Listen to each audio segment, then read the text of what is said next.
Hello mga kapatid, kamusta po kayong lahat?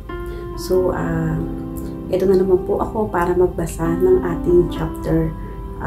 Ito po ay para sa inyo. So, this is chapter 13 verse 1 hanggang 18. Nagkahiwalay sina Abram at Lot. Mula sa Egypto, si Abram ay naglakbay na pahilaga patungong Negev, kasama ang kanyang asawa at ang pamangkin niyang si Lot. Dala ang lahat niyang ari-arian. Mayaman na noon si Abram, marami na siyang mga tupa, kambing at baka. Marami na rin siyang mga naipong ginto, pilak.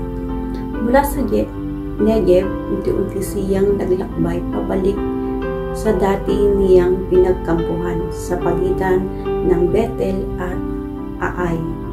Pumunta siya sa dating pinagtayuan niya ng altar at doon sumamba kay Yahweh. Si Lot na kasama niya ni Abram ay marami na ring tupa, kambing at baka. Mayroon na rin siyang sariling pamilya at mga tauhan. Dahil sa napakarami na ng kanilang mga hayop, hindi na sapat ang pastulan para sa mga kawani na Abram at Lot. Kaya't madalas nag-aaway ang mga pastol nila. Nang panahon ding iyon, ang mga Kananeo at Pereseo ay naninirahan pa sa lugar na iyon. Kinausap ni Abram si Lot, hindi tayo dapat nag-aaway. Hindi dapat tayo mag-away at ang mga tauhan natin.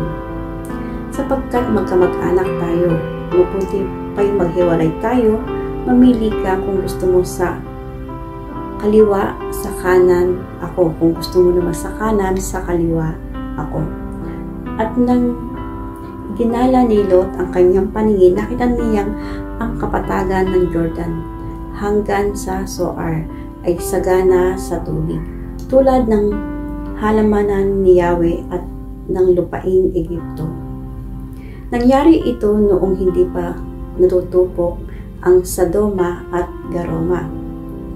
Gomora, kaya pinili niya ang dakong silangan sa kapatagan ng Jordan.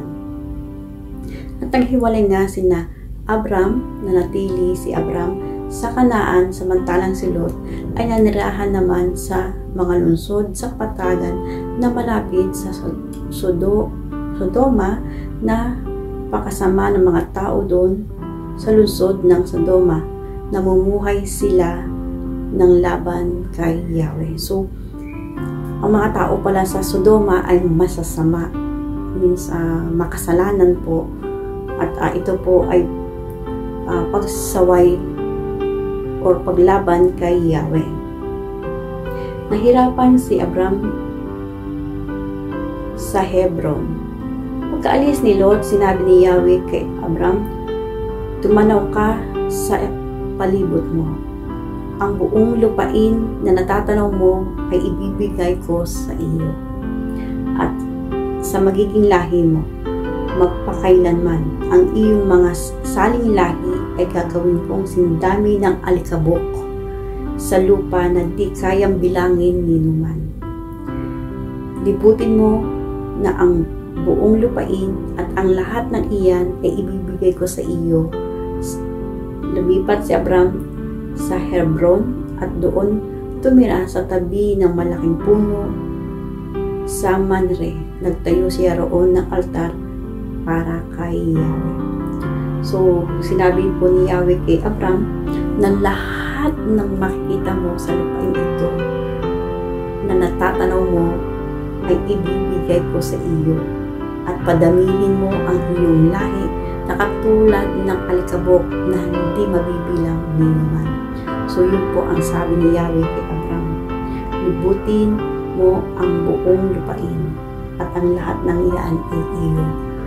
Ito po ang galing ng ang lahat ng yan ay iyo. At doon na nga po tumira si Abram kasama ng kanyang pamilya At siya po ay nagtayo ulit ng altar para kay Yahweh. So yun po mga kapatid, ito po ay Genesis chapter 13 verse 1 hanggang 18. At tayo po ay patuloy na manalangin at tayo po ay magniling-niling sa ating mga kasalanan. Ihingi po natin ang tawad ito sa ating Panginoon at tayo po ay pasukin po ng banal na espiritu o ng Holy Spirit upang mabuksan po ang ating puso at isipan.